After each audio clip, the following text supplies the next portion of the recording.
صاحب کے پیچھے جب ہم نماز پڑھتے ہیں جماعت کے ساتھ تو کیا مقتدی کو الحمد شریف پڑھنا ضروری ہے؟ یہ مسئلہ بہت سے لوگوں نے پوچھا ہے، تو میں آپ کو بتاؤں اہل حدیث جو لوگ ہیں ان کا کہنا یہ ہے، وہ تقلید نہیں کرتے ہیں، وہ تقلید کا انکار کرتے ہیں۔ وہ کہتے ہیں کہ امام کے جب پیچھے ہم نماز پڑھیں تو سورہ فاتحہ امام پڑھے تو ہمیں بھی پڑھنی چاہیے، بغیر اس کے نماز نہیں ہوگی۔ مسلم شریف کی وہ حدیث پاک بھی بیان کرتے ہیں، لیکن میں آپ کو حدیث پاک پڑھ کے سناؤں گا۔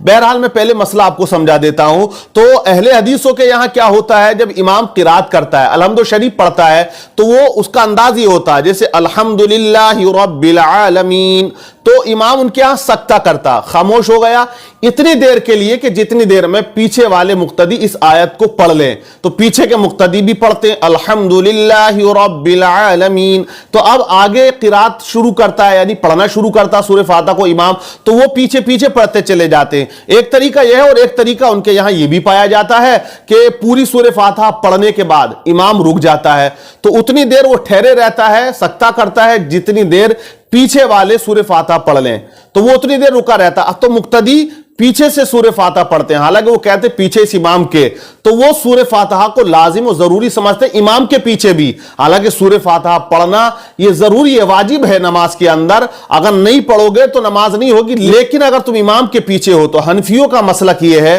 کہ ان کو الحمدو نہیں پڑھنا ہے، سورہ فاتحہ نہیں پڑھنا۔ یہ بحث اب نہیں، پہلے بھی چلی تھی۔ امام اعظم رضی اللہ تعالی عنہ کے دور میں کچھ لوگوں نے کہا کہ جو امام ہے اس کے پیچھے سورہ فاتحہ پڑھنی ضروری ہے، اسے پڑھنا چاہیے۔ تو امام اعظم رضی اللہ تعالی عنہ نے کہا کہ آپ بتائیں اس کا ریزن کیا ہے؟ جب ہم نے ایک انسان کو اپنا پیشوا امام بنا لیا تو اس کی قرات ہماری قرات ہے، اس کا پڑھنا ہمارا پڑھنا ہے۔ بولے نہیں حضرت، تو مناظرہ رکھا گیا، تو وہ جو لوگ تھے جن کے اندر یہ وسوسہ پیدا ہو گیا وہ آپ کی بارگاہ میں آئے، 10-15 جو بھی لوگ ہوں گے وہ، تو امام اعظم رضی اللہ تعالی عنہ نے ارشاد فرمایا کہ آپ 10 یا 20 لوگ جتنے بھی ہو، میں ہر ایک سے تو الگ الگ مناظرہ کروں گا نہیں، آپ سب لوگ جو ہے ایک یونٹی کے ساتھ ایک انسان کو اپنا پیشوا بنائیں، وہ مجھ سے بات کرے، اس کی جیت آپ کی جیت ہوگی، اس کی ہار تمہاری ہار ہوگی۔ تو انہوں نے کہا ٹھیک ہے، تو سب لوگوں نے ایک انسان کو منتخب کیا کہ کہا حضرت یہ ہماری طرف سے منتخب کردہ ہیں، ان کو ہم نے چن لیا ہے، ان کی جیت ہماری جیت، ان کی ہار ہماری ہار، جو یہ فیصلہ ہوگا ہم مان لیں گے، ہم ان کے پیچھے ہیں۔ تو ہوتا بھی یہی ہے، آج دیکھ لیں آپ اگر کسی کو لڑا رہے ہیں الیکشن کے طور پہ، تو اگر آپ کا پردھان ہار گیا تو وہ آپ کی ہار ہے، کہتے ہیں یار اپنا تو معاملہ ہار گیا، اور جو پارٹی جیتتی ہے تو وہ تمام لوگ خوش ہوتے ہیں کہ ہاں ہمارا پردھان جیت گیا، یا منتری یا ودھایک ایم ایل اے، تو ہماری جیت ہے، سب لوگ کہتے ہیں نا جو جس کا ہوتا ہے۔ بہرحال لیکن یہاں امام اعظم سے جب وہ مناظرہ کرنے کے لیے آئے، انہوں نے کہا یہ ہمارے پیشوا ہیں، ان کی جیت ہماری جیت، ان کی ہار ہماری ہار، تو امام اعظم رضی اللہ تعالی انہوں نے فرمایا کہ مناظرہ ختم ہو گیا۔ انہوں نے کہا حضرت شروع ہونے سے پہلے ختم؟ بولے بالکل، بولے میں جو کہتا ہوں یہی تو ہے کہ جو امام کی قرات ہے وہ تمام مقتدیوں کی قرات ہے، جس طرح تم نے کہا کہ ان کی بات ہماری بات ہے، ویسے ہم بھی کہتے ہیں کہ امام کی قرات ہماری قرات ہے، تو بات ختم ہو جاتی ہے۔ لوگوں نے آپ کی اس بات کو تسلیم کیا کہ واقعی جب ہم نے کسی کو پیشوا بنا لیا تو اب اس کے پیچھے ہمیں قرات کرنے کی ضرورت نہیں ہے۔ لیکن اہل حدیث لوگ یہ کہتے ہیں کہ وہ سورہ فاتحہ پڑھنا واجب ہے۔ میں آپ کو بتاتا ہوں حدیث پاک میں کیا ہے، اللہ کے نبی نے کیا فرمایا۔ حضرت بشیر بن جابر رضی اللہ تعالی عنہ فرماتے ہیں کہ حضرت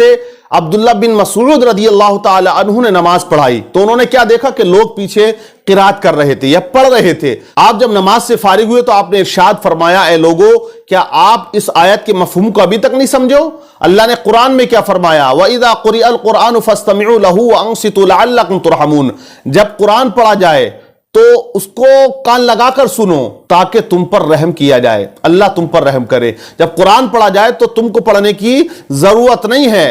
اور بھی حدیث پاک سنیے، حضرت جابر بن عبداللہ رضی اللہ تعالی عنہ فرماتے ہیں کہ جس نے نماز میں سورہ فاتحہ نہیں پڑھی اس کی نماز نہیں، لیکن اگر امام کے پیچھے ہے تو ضروری نہیں ہے۔ حضرت ابو ہریرہ رضی اللہ تعالی عنہ فرماتے نبی پاک صلی اللہ تعالی علیہ وسلم نے ارشاد فرمایا جب امام تکبیر کہے تم بھی تکبیر کہو، لیکن جب امام قرات کرے تو تم خاموش ہو جاؤ۔ ابن ماجہ کی حدیث پاک ہے۔ تو حضور نبی پاک صلی اللہ علیہ وسلم نے یہ ارشاد فرمایا۔ اب جو لوگ اس چیز کے قائل ہیں وہ یہی رٹ لگاتے ہیں کہ سورہ فاتحہ کے بغیر، ایسی بہت سی کامنٹس میں نے پڑھی ہیں ایسے لوگوں کی، تو ان کا تو تعلق ہے وہ اہل حدیثوں سے ہے، لیکن حنفی مسلک کے ماننے والے بہت بڑی تعداد میں لوگ پائے جاتے ہیں۔ اہل حدیثوں کا جو فرقہ ہے چند لوگوں پر مشتمل ہے، ابھی نیا نیا ایجاد ہوا ہے۔ لیکن میں آپ کو اور ایک اہم مسئلے کی طرف آپ کا دھیان دلا دیتا ہوں۔ اب دیکھیں ہم جب نماز پڑھنے جاتے ہیں 4 رکعت ہم ظہر میں فرض پڑھتے، 4 رکعت عصر میں پڑھتے، 4 رکعت عشاء میں پڑھتے ہیں، 3 رکعت مغرب میں پڑھتے ہیں، 2 رکعت فرض نماز ہم فجر میں پڑھتے ہیں۔ لیکن جیسے ہماری جماعت نکل گئی یا بندہ تنہا نماز پڑھ رہا ہے تو 4 رکعت سنتیں پڑھنی ہے، ظہر میں 4 فرض ہیں، 2 سنتیں 2 نفل ہیں، تو کل ملا کے جو ٹوٹل نماز ہے وہ 12 رکعت ظہر کی۔ تو اب جیسے ہم فرض نماز پڑھیں تو جب انسان تنہا پڑھے امام کے بغیر فرض نماز تو اس کو ثنا بھی پڑھنا ہے شروع میں الحمد شریف، اور الحمد شریف کے بعد اس کو پھر سورت بھی پڑھنی ہے جو اس کو سورت یاد ہو۔ پھر دوسری رکعت میں بھی اس کو الحمد پڑھنی ہے اور پھر قرات کرنی ہے، سورت کوئی بھی ملانی ہے جو آیتیں اس کو قرآن عظیم کی یاد ہوں۔ لیکن آخر کی جو 2 رکعت نماز ہوتی ہے فرض، اس میں صرف سورہ فاتحہ پڑھنی ہے، الحمد شریف پڑھنا ہے۔ بہت سے لوگوں کو اس کا علم نہیں ہے اور وہ اس میں بھی سورت ملا دیا کرتے ہیں۔ تو یہ آپ کو میں بتا رہا ہوں، تو فرض نماز جب ہم تنہا پڑھیں، جماعت نکل چکی ہو، تو 2 رکعتوں میں ہمیں قرات کرنی ہے، سورت ملانی ہے، اور 2 میں نہیں ملانی ہے۔ اگر ہم مغرب پڑھ رہے ہیں تو 2 میں ملانی ہے اور ایک کو ہم صرف سورہ فاتحہ کے ساتھ ہی پڑھیں گے، تو یہ یاد رکھیں۔ لیکن جب ہم سنتیں پڑھتے ہیں تو سنتوں میں یہ ہے ہر رکعت میں ہمیں سورت بھی ملانی ہے، الحمد شریف کے بعد سورت پڑھنی ہے ہر رکعت میں، پہلی میں، دوسری میں، تیسری میں، چوتھی میں، 4 رکعت میں۔ اب جس کو جتنی صورتیں یاد ہیں وہ پڑھ لے، اگر ایک ہی سورت کسی کو یاد ہے تو وہ ایک ہی سورت سے نماز پڑھ سکتا ہے، اللہ قبول فرمائے گا۔ لیکن اس کو کوشش کرتے رہنا چاہیے کہ وہ زائد قرآن عظیم کی سورتوں کو یاد کرے۔ مسلمان ہے تو اتنا تو اس کو ہونا چاہیے کہ زیادہ اس کو قرآن عظیم کی صورتیں یاد ہونی چاہیے۔ یہ بڑے اہم مسئلے ہیں، ان کو یاد رکھیں، اور بات اچھی لگی ہو تو دوسروں تک بھی آپ اس کو پہنچائیں، اور انشاءاللہ میں آگے بھی نماز کے تعلق سے اور مسائل بیان کرتا رہوں گا۔ اللہ عمل کی توفیق عطا فرمائے۔